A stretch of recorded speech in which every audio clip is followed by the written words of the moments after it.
Bom dia, meu povo! Como vocês estão hoje? Estão preparadas para a carta de hoje?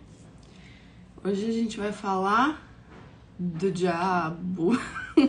E eu dou risada porque é outra carta que gera muito preconceito, né? Ela gera preconceitos porque a gente automaticamente vê essa imagem toda ameaçadora e já pensa em todos os conceitos religiosos e tudo mais, e aí a gente já assusta. E na verdade, o que ele vem te lembrar? Ele vem te mostrar excessos, ele vem falar dos perigos dos excessos. Ele tem muitos outros significados e não são ruins, tá? Mas aqui hoje, pro nosso desafio, a gente vai focar principalmente nesse aspecto. Se você reparar, a gente tem um homem e uma mulher aqui que estão presos, mas se você olhar bem, você vai ver que é só tirar a corrente. Eles estão ali porque eles querem, ou seja, na verdade, eles estão ali porque eles não estão enxergando as próprias limitações, aonde eles estão se escravizando. E, de certa forma, esse é o ponto que a gente vai trazer aqui para o nosso desafio hoje. Inclusive, por que eu trouxe a temperança junto? Entendem como que eu preciso aprender isso aqui para que eu não vire essa pessoa que está acorrentada? Que afinal de contas, tudo na vida em doses corretas faz bem. Tudo em excesso pode fazer mal. Até mesmo um cafezinho em excesso pode fazer mal. Então é esse lugar que o diabo vem mostrar pra gente. Ele vem lembrar que eu preciso cuidar para que eu não me exceda nas coisas da vida. E quando eu falo da nossa jornada especificamente, quais são os seus excessos? Não tô falando só de excessos tipo, eu como demais, ou eu como coisas não saudáveis demais. Mas tem alguns pontos de excesso que eu sei que nós mulheres costumamos sempre cair nele. E é, por exemplo, o excesso de trabalho, o excesso de cobrança, o excesso de perfeccionismo. São pontos que a gente sempre se amarra. Esses são lugares onde eu vejo muito na gente as correntes, que é só tirar, mas a gente não se permite. Muitas vezes porque a gente cai num lugar de pensar nos julgamentos alheios.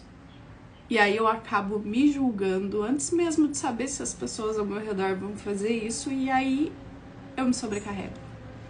Então eu quero trazer o diabo hoje aqui nesse contexto da gente olhar para os excessos na nossa vida. E eu quero que você se pergunte: onde você comete excessos?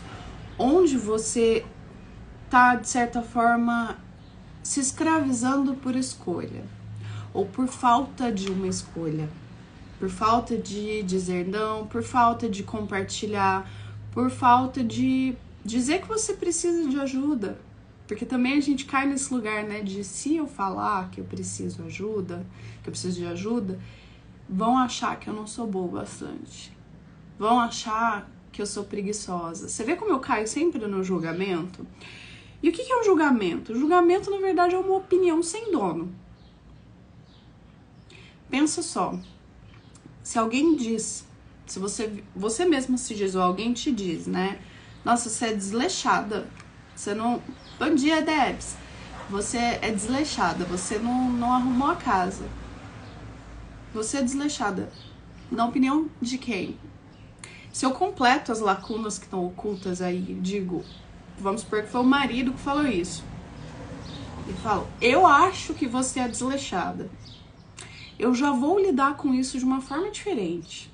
Porque não tá geral, não tá de uma forma como se o mundo acreditasse que eu fosse desleixada. É aquela uma pessoa. E aí eu vou agir de uma outra forma.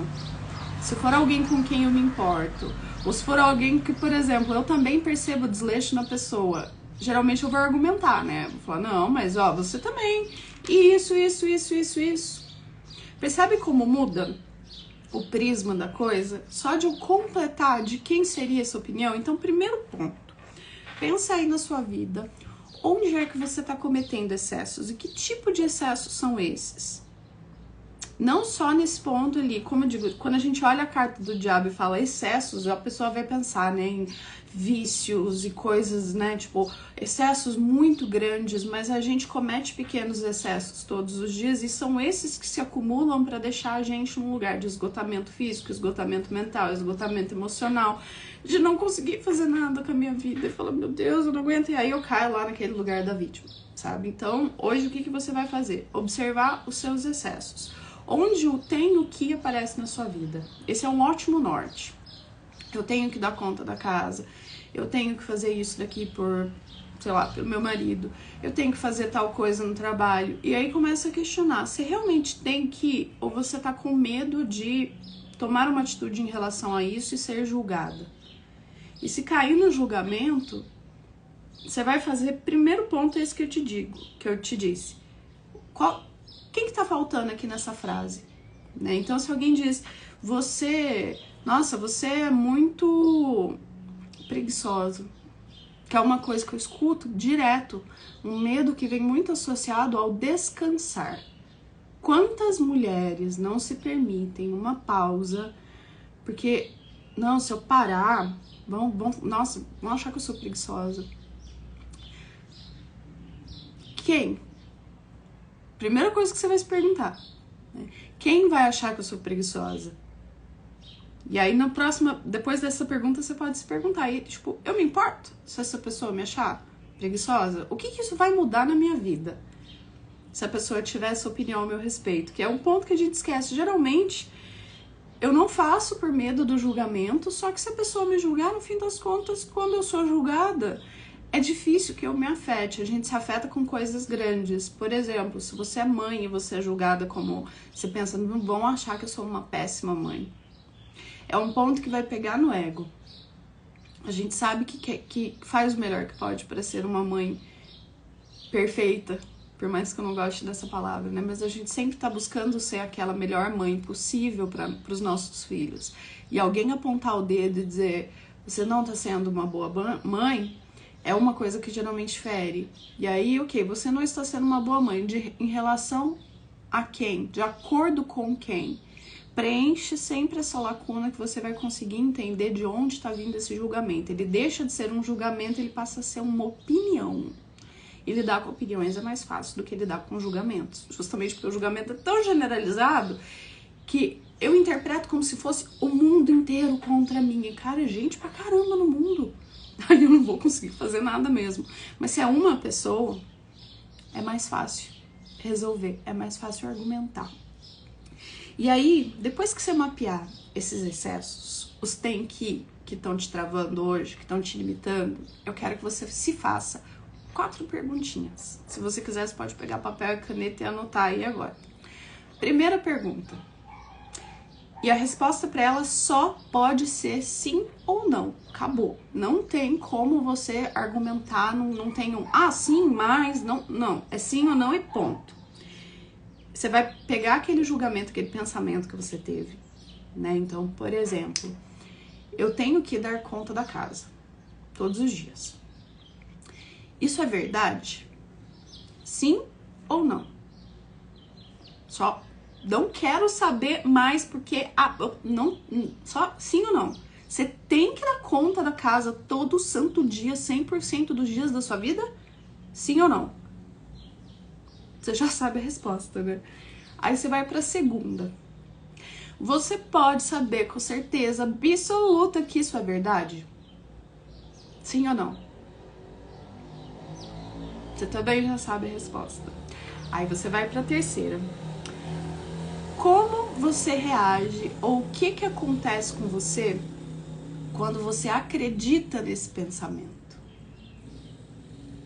Aqui a coisa começa a ficar bem interessante.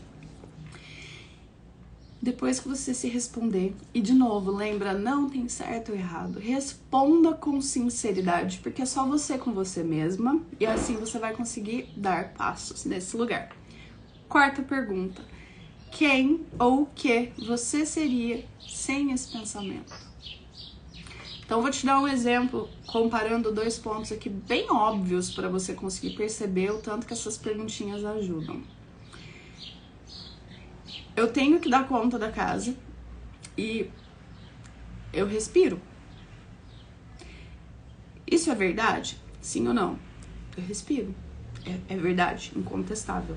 Se eu não estivesse respirando, eu não estaria aqui conversando com vocês. Ok, então, posso ter certeza absoluta de que isso é verdade? Sim. Como eu reajo, o que acontece quando eu acredito nesse pensamento? Eu continuo me permitindo respirar, eu não vou tentar segurar o ar, eu não vou tentar respirar menos para não incomodar os outros ou qualquer coisa do tipo. Ok, maravilha. Quem eu seria sem esse pensamento? Ou o que eu seria, né? Se eu não pensasse que eu respiro, é um processo automatizado, eu continuaria vivendo a minha vida, tá, tudo certo. Agora, quando eu aplico esse exemplo do eu tenho que dar conta da casa, eu tenho que dar conta da casa, isso é verdade? Sim ou não? Eu quero, mas eu tenho, sem espaço nenhum para negociar, eu tenho que dar conta da casa? Não. Justamente porque eu tenho como ter certeza que isso é verdade? Não. Eu já tive dias em que eu estava doente e eu não dei conta da casa, eu já tive dias em que eu viajei e eu não dei conta da casa, eu já tive dias em que bebê pequeno e a correria e eu não dei conta da casa. Por mais que a cobrança mental tenha continuado, você tem registros aí em dias que você não fez aquela ação e adivinha, o mundo continua acontecendo aqui. Então você não tem como dizer que aquilo ali é 100% verdade, né? Como eu reajo quando eu acredito nesse pensamento? Cara, eu me cobro de ter que dar conta da casa, né? Ele vira uma cobrança. Eu me coloco no lugar da sobrecarga, desse excesso que eu falei, que é o que o diabo traz ali pra gente, de faz, não pode, não tem opção de parar, de estar cansado e tal. Então eu vou para a próxima pergunta. Quem eu seria sem esse pensamento? Livre. Se eu entendo que eu não é uma verdade absoluta, não é um fato que tem que ser executado todos os dias. E hoje, por exemplo, tô cansada demais, tô sobrecarregada com outras coisas que são mais prioridades, eu pego aquele pensamento que fica aqui, né, do não, mas você tem que fazer, eu falo, show, hoje não. Depois eu faço. Um outro ponto que você pode fazer também, que geralmente vem os medos associados, como eu falei, vem esses julgamentos internos, né? Mas que é onde a gente vai para a justificativa. Mas se eu não der conta da casa, vão achar que eu sou preguiçosa, vão achar que eu sou desleixada. Aí eu vou para aquele lugar. Quem vai achar que eu sou essas coisas? Meu marido? Tá, daí eu vou fazer uma brincadeira, eu vou inverter. Então eu vou trocar. Eu sou desleixada. Começa a brincar com as pessoas que você imagina que vão te julgar. Meu marido é desleixado. Minha mãe é desleixada. E vai sentindo no corpo. Se você fizer isso pelo menos 6 vezes, com 6 pessoas que você conhece que estão ao seu redor, tua própria mente vai começar a buscar momentos para te mostrar onde aquelas pessoas também são aquilo, porque ninguém é perfeito, todo mundo tem momentos de falha, de escorregões, afins. E 2, você vai se desconectar do poder que você tá dando pra essa palavra, porque no fim das contas é o que eu falei, a gente escolhe o peso que a gente dá porque a gente se diz. Se eu posso escolher olhar pra isso de uma forma mais leve, por que não? Tira a corrente do pescoço e fala, fica aí, não quero ficar amarrada, tá tudo bem. E aí nesse processo de se fazer as 4 perguntas, de avaliar esses julgamentos, de transformar o julgamento em opinião, dar um nome, quem pensa isso, você vai ver que vai ficar mais leve. E aí você consegue tirando essas correntes do pescoço, porque você não tem que fazer nada, porque a gente não tem que, a única coisa que você tem que fazer todos os dias, adivinha, seu corpo faz no automático. Como? Piscar, para o seu olho continuar lubrificado e funcionando da forma correta. Respirar, ir ao banheiro, Suas funções fisiológicas, elas funcionam sozinhas. Seu coração bate. Você não precisa lembrar do corpo fazer isso, ele faz. Essas são as coisas que você tem que fazer para continuar viva. Se alimentar. O resto são imposições que muitas vezes a gente mesmo se faz. E muitas vezes esse lugar, né, que é o motivo de eu ter trazido isso para nossa carta de hoje, para a gente poder trabalhar com essa carta hoje, é justamente um lugar que a gente se cobra automaticamente e pensa que vai ser o fim do mundo se não fizer, mesmo quando a gente já teve situações em que a gente não fez. A gente se justifica e a gente se cobra, e ali a gente entra nesse excesso, o excesso do fazer, o não se permitir parar, o se sentir errado naquele dia que você fala, eu tô muito cansado, eu vou cochilar meia horinha. Se você tem esse tempo, tá tudo certo. Julgamento é só uma invenção mental que vem de um achismo, que você nem sabe se é certo, se vai rolar mesmo ou se não vai. E geralmente quando acontece de alguém externo apontar o dedo, se você faz esse processo de tirar do julgamento e transformar em opinião, ela não te afeta mais. Você consegue ver e falar assim, mas peraí, quem é você para apontar o dedo e me falar isso se você também faz essas coisas? Não precisa sair brigando com o mundo por causa disso, não. Você pode só dar um passinho para trás, pensar com você mesmo e falar assim, é verdade, não vou me afetar com isso. Então, esse é o desafio para hoje. É para vocês fazerem esse mapeamento de excessos. Pense em todos os lugares em que você comete esses pequenos excessos no dia a dia que te pesam. Faz essas 4 perguntas. Eu vou mandar elas também no grupo do Zap para ficar mais fácil para vocês fazerem o mapeamento. E à noite a gente se vê no grupo para conversar a respeito disso tudo, que eu sei que isso aqui dá pano para manga, porque o que a gente mais tem na vida são esses pequenos excessos que se acumulam e pesam muito no fim das contas. Então eu espero que hoje seja uma atividade de libertação para você. E a gente se vê até às 7h30 da noite. Um bom dia para vocês e até mais tarde.